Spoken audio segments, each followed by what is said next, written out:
তাড়াতাড়ি করেন, হাতটা চালান। চুপ, গরমের মধ্যে আর দাঁড়াইতে পারতেছি না রে। নেও মা। তাড়াতাড়ি করেন, হাতটা চালান। কি আছো, ভার্সিটিতে এমনিতে দেরি হয়ে যাচ্ছে। মা, তোমরা কি এই ভার্সিটিতে পড়াশোনা করো? হ্যাঁ। ও, আমার ছেলে এই ভার্সিটিতে পড়াশোনা করে। দোস্ত তুই কিছু বল, মানে এই ভার্সিটিতে ওর ছেলে পড়ে, মানে কি বলতেছে এইসব? বুঝলাম না, তুই কি আমাদের সাথে মজা নিচ্ছিস? হ্যাঁ, এই ভার্সিটি সম্পর্কে তোর আইডিয়া আছে? কি বলতেছিস? হ্যাঁ, তোর ছেলে কিনা এই ভার্সিটিতে পড়ালেখা করবে? আরে মা, তোমরা হাসতেছো কে? আমি সত্যি কথাই কইতেছি, আমি মিছা কথা কইতেছি না। আমার ছেলে এই ভার্সিটিতেই পড়াশোনা করে। আই বুড়ে, এই ফাইজলামি করছ আমাদের সাথে না? মজা নিতেছস? মানে যেই দেখছস আমরা ইউনিভার্সিটিতে পড়াশোনা করি, আমরা বড় লোক, মানে এখন আমাদের সাথে কথা বলার জন্য বাহানা তৈরি করতেছস না? তুই বুঝাইতে চাইতেছস যে তোর অনেক টাকা আছে, তুই একের রস বিক্রি করতেছস। তো কি হইছে, তোর ছেলে এত ভালো একটা ইউনিভার্সিটিতে পড়াশোনা করে, এটা বলতে চাইতেছস? ফকিন্নির বাচ্চা। এই, তোর মুখটা না একটু বন্ধ রাখ। এসেছিলাম এই গরমের মধ্যে টাকা দিয়ে একটু রস খেতে, তা না করে এখন আমাদেরকে লেকচার দেওয়া শুরু করে দিয়েছে। আর ওনার লেকচার তো আমাদেরকে শুনতেই হবে, তাই না? শুন, এই ভার্সিটিতে না পড়ালেখা করতে গেলে না যোগ্যতা লাগে, আর সেটা কি জানিস? টাকা, যেটা কিনা তোর নেই। তুই সামান্য রস বিক্রি করিস, আর কি বলতেছিস তোর ছেলেকে তুই এই ভার্সিটিতে পড়ালেখা করাস? আরে তোর ছেলে হয়তো তোর সাথে মজা করেছে, বুঝতে পেরেছিস? তোমরা এটা কেমন কথা কও? আমি গ্যান্ডারের রস বিক্রি করি দেখা ফেলে গেছে আমার ছেলের ভার্সিটিতে পড়াশোনা করাতে পারবো না? এটা কোনো কথা কও? আমি গ্যান্ডারি বিক্রি করি, কষ্ট করি, যাই করি, সবকিছু তো আমার ছেলের জন্যই করি, যেন আমার ছেলে অনেক বড় হইতে পারে, অনেক বড় ভার্সিটিতে পড়াশোনা করতে পারে। তাই তো আমি আমার ছেলের এই ভার্সিটিতে পড়াই। দেখ, মাথাটা তো গরম হয়ে আছে, তুই আর উল্টাপাল্টা কথা বলে মাথা গরম করিস না। ও আচ্ছা, যাই হোক, তোরা তো ভিখারি, অশিক্ষিত, মূর্খ, তোরা কি বুঝবি? তোর ছেলে হয়তো বা তোকে ধোকা দিছে, বুঝতে পারছস? তোর ছেলে হয়তো বা এখানে, মানে কি বলবো, আমাদের মানে ভার্সিটি পরিষ্কার টরিষ্কার করে, ঝাড়ু টাড়ু দেয়, ঝাড়ুদার হবে। তো কি বলছো যে ইউনিভার্সিটিতে পড়াশোনা করে, এই জন্য তুই ভাবছিস যে তোর ছেলে মানে ইউনিভার্সিটিতে পড়াশোনা করে। আর তাছাড়া এত টাকা তোর কাছে হবে কোথা থেকে? হ্যাঁ, একটা আখের রসের গাড়িতে আখের রস রেখে বিক্রি করে কয় টাকায় বা ইনকাম করস? সারা মাসেও তো মনে হয় যে 2-3 হাজার টাকা ইনকাম করতে পারোস না, আবার আসছিস বড় বড় লেকচার মারতে। এই ইউনিভার্সিটির খরচ কত তুই জানো? মাসে 8 লাখ টাকা। কিভাবে দিবি এত টাকা? হ্যাঁ, সামান্য একটা মানে রসালি হয়ে আবার বড় বড় কথা বলতে আসছো। আরে দোস্ত, 8 লাখ টাকার কথা তুই ওকে বলতেছিস? হ্যাঁ, ও জীবনে কি 8 লাখ টাকা চোখে দেখেছে? হ্যাঁ, আরে ও কেন, ওর তো 14 গোষ্ঠী 8 লাখ টাকা কখনো দেখেইনি চোখে। আচ্ছা, তোমরা কি সত্যি ভার্সিটিতে পড়ো?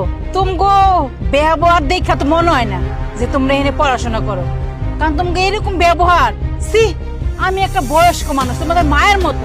আর তুমগো বাপ মাকে এই শিক্ষা দিছে, হ্যাঁ, যে বাবারও ভার্সিটিতে পড়ালেখা করামো, আর ময়মরূপী দেখলে তাগর লগে খারাপ ব্যবহার করো?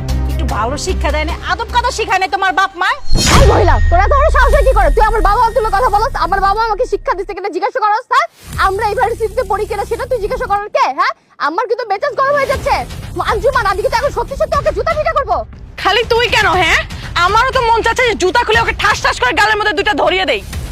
মা, বাইরে অনেক গরম পড়েছে, আজকে আর তোমাকে আগ বিক্রি করতে হবে না। এমনিতেই যে গরম, তুমি আবার হিট স্ট্রোক করবা। চলো তো বাসায়। আরে মেঘ, তুই একটা মা কেন বলতেছস? আর উনি তোর মা? হ্যাঁ, এটা আমার মা। কেন, কি হয়েছে? তোরা কি মায়ের সাথে কোনো ঝামেলা করেছিস নাকি? মা, কি হয়েছে বলো তো? কি সামান্য রস বিক্রি করে উনি কিনা তোর মা? অবাক হয়ে যাচ্ছি, আমরা এতদিন কার সাথে বন্ধুত্ব করেছি? হ্যাঁ, সামান্য একটা রসওয়ালির ছেলের সাথে? আরে বাবা, আর কি হইব, ওনারা আসছে গ্যান্ডারির রস খাওয়ানোর লেগা। আমি জিজ্ঞেস করলাম কে ভার্সিটিতে পড়ে কিনা, আর ওরা দুইজনে মিলে আমার লগে কি খারাপ ব্যাপারগুলো করলো। ওগর নাকি আমারে চড়াইতে মন চায়, আমি গ্যান্ডারি বিক্রি করি, আমি অনেক স্বপ্ন দেখি, এইসব ধরনের কথা কইতেছে। আমি মিছা কথা কই? আচ্ছা, তোরা আমাকে একটা কথা বলতো, আমার মা আগ বিক্রি করে, এই মানুষটা কত পরিশ্রমী চিন্তা করতে পারছিস? এই পৃথিবীতে এমন কোনো মানুষ নাই যে মাকে রেসপেক্ট না করে, মাকে শ্রদ্ধা না করে। আর মা যদি কাজের মহিলা হয়, মায়ের কত শক্তি জানিস? মা সারা পৃথিবীর সাথে যুদ্ধ করতে পারে তার সন্তানের জন্য। আর এই যে আমার মাকে দেখছিস, আমার মা, আমি এই বড় ভার্সিটিতে পড়ি, কিভাবে পড়ি জানিস? আমার মা আমাকে ভালোবাসা দিয়ে, আমাকে যত্ন করে আজকে বুঝিয়েছে যে বাবা, আমি আখের ব্যবসা করি, তোমাকে বড় কিছু হয়ে দেখাতে হবে। আর আমি তোদের ক্লাসের টপার। কিভাবে এখানে ভর্তি হয়েছি জানিস? তোরা তোদের বাবা মায়ের টাকা দিয়ে ভর্তি হয়েছিস, আর আমি আমার ট্যালেন্ট দিয়ে, মেধা কোঠায় আমি এখানে ভর্তি হয়েছি। আমার 10টা টাকা এখান থেকে দিতে হয় না, বরঞ্চ আমি তোদের ক্লাস নেই। চিন্তা করে দেখ, আমার মা একজন সামান্য আখ ব্যবসায়ী, এটা আমি গর্ব করে বলতে পারি, কিন্তু তোরা তোরা আমার মাকে উল্টাপাল্টা কথা বললি, কি করে বললি? এই তোরা কি ভুলে গিয়েছিস দিনের পর দিন আমি তোদের নোটস বানিয়ে দিয়েছি? আমি যদি নোটস না দিতাম তাহলে তো ফার্স্ট সেমিস্টার থেকে সেকেন্ড সেমিস্টারেই তোরা উঠতে পারতি না। আর তোরা আমার মাকে অপমান করছিস, তোরা কাজটা ভালো করিসনি। একটা জিনিস মনে রাখবি, মা শব্দটা পৃথিবীর সবচেয়ে সবচেয়ে শক্তিশালী ওয়ার্ড। মা যদি না থাকতো না, পৃথিবীতে তোদেরও জন্ম হতো না। আর মায়ের জাত, সে হোক কাজের বুয়া, সে হোক বড় পুলিশ অফিসার, মা তো মাই, মাকে সম্মান করতে শেখ। যাই হোক, তোরা আমার ক্লাসের বান্ধবী, তোদেরকে আমি আর এর বেশি কিছু বলতে চাই না। শুধু একটা কথাই বলবো, কখনো কাউকে টাকা পয়সা দিয়ে জাজ করবি না। মনে রাখবি, আল্লাহ পৃথিবীতে যাকে যেখানে পাঠিয়েছে সঠিক বিবেচনা করেই পাঠিয়েছে, কিন্তু তোদের ব্যবহারের কারণে মনে হচ্ছে না যে তোরা সঠিক জায়গায় আছিস। প্লিজ আন্টি, আমাদের ভুল হয়ে গেছে, আমাদেরকে মাফ করে দিবেন। আর মেঘ, তুই প্লিজ দোস্ত আমাদেরকে মাফ করে দে, আমরা আর কোনোদিনও এরকম করব না। Aunty, I am extremely sorry. আসলে না, আমাদের ভুল হয়ে গেছে, আমরা কি থেকে কি বলে ফেলেছি।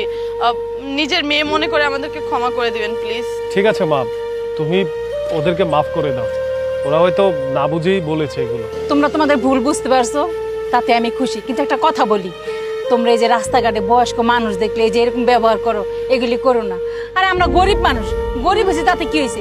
এই জন্য কি আমাদের কোনো স্বপ্ন নাই, আমাদের কোনো চাওয়া পাওয়া নাই? ঠিক আছে, ভালো থাক মা। এই গরমের মধ্যে আজকে তোমার আখের রস বিক্রি করতে হবে না, তুমি আমার সাথে চলো তো। ঠিক আছে বাবা, চল। চলো।